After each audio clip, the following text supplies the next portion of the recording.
How's it going, everyone? My name is Vince Pascal, and I'm a consultant in the vulnerability management and remediation practice here at Optiv. I hope everyone is enjoying Source ZeroCon 2023 so far. Welcome to my talk called Don't You Forget About Me, or Forgotten Components of a Vulnerability Management Program. And today we're going to talk about exactly that, the pieces of a VM program that often get overlooked. But first, a little about me. I've been at Optiv almost 2 years now, and I've worked in the vulnerability management space for the last 7. Before that, I was in security operations for a few years on the defensive side of the security house. Overall, though, I've been in cybersecurity for about 15 years, and in that time, I've done a little bit of everything. I have a few certifications under my belt, and I'm currently working on my next one. So today, we're going to be talking about vulnerability management. But more specifically, as I mentioned earlier, we're going to talk about the pieces of a VM program that are either forgotten about completely or at very least overlooked. But first, let's go through a quick overview of the vulnerability management process in general. So vulnerability management is a cyclical process of identifying, categorizing, and remediating operating system and application vulnerabilities in order to improve an organization's security posture. To do this, we'll first need to understand both what assets are on the network as well as what vulnerabilities they may have. We do this through a series of asset discovery scans first, and once those complete, we conduct vulnerability scans on those discovered assets. From there, we're going to review the scan results and prioritize the vulnerabilities that are discovered for remediation. Now, how this will be done will differ from one organization to another. One might use a risk-based vulnerability management approach, while others may simply be using the CVSS base score of a particular vulnerability. Next, remediation will begin. Once work request tickets have been created and assigned to the appropriate teams, this could mean several different things. It could mean applying patches, it could mean implementing corrective actions such as configuration changes, or it could mean implementing compensating controls such as IPS, WAF, or firewall rules. It could also mean temporarily accepting the risk until one of those previous items have been completed. Lastly, we'll need to verify that the mitigations that were implemented were indeed successful. This could be through automated means, such as a one-off vulnerability scan, or it could be through manual testing. This process then repeats itself, and at all stages, reporting is performed in order to ensure that progress is constantly being made. So all that sounds pretty simple, right? You just buy a scanning solution from one of the big 3 vendors and deploy it. Then from there, we configure and run some scans. Then we review the results, we remediate the findings, and we repeat. Piece of cake, right? Well, not entirely. A strong VM program is more than just a scanning tool, as we can see here with the middle box.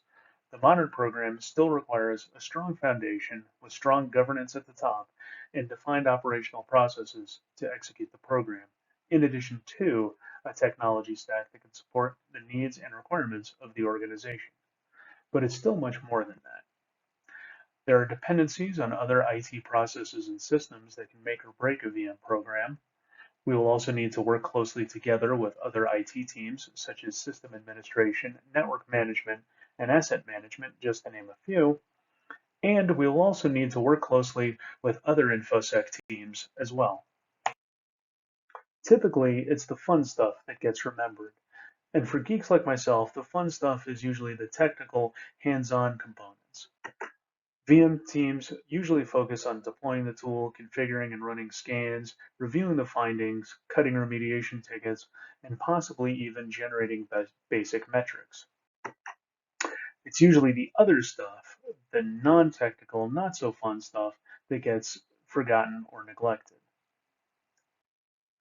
Much of the non-technical stuff that gets neglected falls within the governance space. This can lead to problems later on since it's governance that often provides the structure for a vulnerability management program. The first governance item that usually gets neglected is policy. Some programs have vulnerability management policies and procedures that are actually pretty solid. Others don't have any policies or procedures at all. Most organizations, however, fall somewhere in between with policies and procedures that are often incomplete.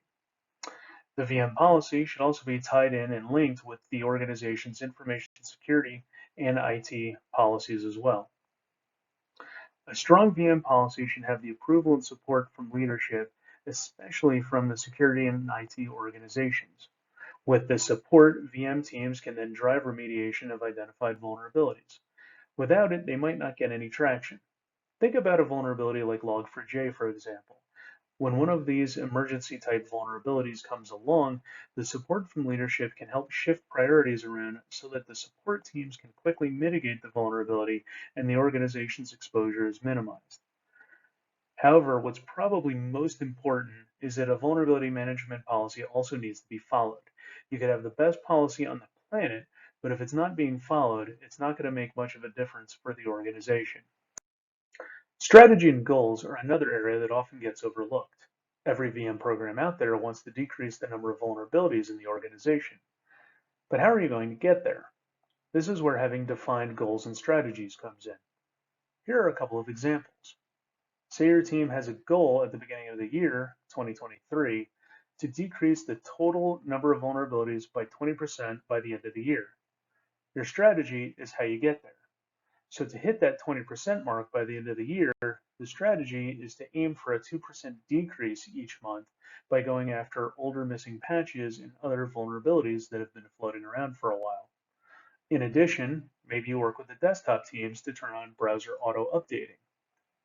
A longer-term strategy could be to work with the patch management team to help expedite the patch testing cycle so that patches can be rolled to production in a shorter amount of time.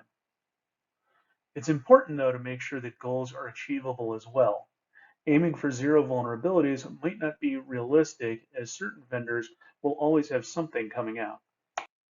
Another area that occasionally gets neglected, ironically enough, is the VM organization itself. Many times, there's just not enough personnel on the team. Ideally, a VM program should have a team whose size is relative to the size of the overall company or organization. This is more of an art than a science, however, as there are a lot of different variables to factor in. Larger organizations should absolutely have people that are 100% dedicated to VM. Smaller shops, however, can get by with someone that is dedicated only part-time. The VM team members should also have the necessary knowledge and skills to be effective. The team members should be able to understand why a particular vulnerability is a problem and then be able to turn around and explain the issue to non-VM teams so that they can understand the issue as well. VM team members will also need to have periodic training classes so that they can keep their skills current as threats evolve, and they always will. Lastly, having defined roles and responsibilities can dictate who does what on a team, especially if the different levels have different vulnerabilities. For example, maybe a junior or less experienced analyst might have one set of tasks, while the senior or more experienced analysts have another set of tasks. Metrics are another area where VM programs struggle, at least initially. It can take some time for a VM program to figure out what metrics are needed or desired. Once that happens, another question to ask is, can those metrics be obtained with the current VM platform? Will the default cards or dashboards or whatever else the tool provides be enough? Or will the metrics need to be manually calculated in a spreadsheet after the data is exported to a CSV? Or maybe the data will need to be exported to a third party like a data warehouse or other cyber risk management tools in order to get the desired metrics. A successful vulnerability management program needs to have some way to measure its own performance. At a minimum, all VM programs should have some sort of key performance indicators defined for itself. Now, what these indicators are obviously will differ from one organization to another. The VM team can recommend certain performance indicators to leadership, but ultimately it's up to leadership to determine what they wish to track. Now, more advanced or mature programs may wish to look at implementing a continuous improvement plan or process. This would be a cyclical process in nature where the VM team and InfoSec leadership are constantly evaluating the VM program and tweaking the program as needed. Now, beyond governance, there are other considerations to look at as well. The first of which being scope. The scope of a VM program is something that isn't so much forgotten about, but is often incomplete. We know that stuff is out there on the network, but we rarely know if it's everything. Many times, if there even is an asset inventory, it either A, doesn't list all of the hosts or assets, or B, information about those assets is incomplete. Asset classification is one piece of information that's often missing. Knowing how important an asset is to the organization will often help in prioritization of the remediation efforts. An externally facing web server will understandably get a bit more attention than that internal lab machine box. Asset ownership is another piece of information that's often missing. Knowing who owns the asset will help with correctly assigning remediation tickets with a minimal amount of back and forth. IPAM tools are another area that are often incomplete or lacking. Ideally, these should list all of the network ranges and IP addresses in use, but these can be incomplete if the networking team isn't updating it on a regular basis. And what we've discussed here so far has just been around the known environments. Entire rogue environments sometimes get stood up without anyone knowing. Maybe someone at a remote field office somewhere wants a faster internet connection, and instead of going through the proper channels, orders a cable modem service on someone's corporate credit card. Just because they're not official doesn't mean they're not a potential attack surface. Another thing to consider is how will vulnerabilities be prioritized for remediation? Now, many organizations are still using the CVSS base scores to prioritize vulnerabilities. But is a critical vulnerability in a segmented off lab environment somewhere more important than a medium vulnerability on an externally facing web server? That's up to each organization to decide. Many of our clients now are starting to look at risk-based vulnerability management, or RBVM. This looks at not only CVSS score, but also asset criticality, how important is the asset exposure, where in the network is the asset, and exploitability, whether or not exploits are publicly available for the vulnerability and currently in use to attack the vulnerability. Each of these factors has a weight assigned to it, some math magic happens, and out comes a new prioritization score. Once vulnerabilities have been prioritized, cutting the tickets to the support teams to remediate those vulnerabilities is actually the easy part. But are they willing and able to assist and do the mitigation work in a timely manner? Remediation is obviously a priority for VM, but is it a priority for the various support teams as well?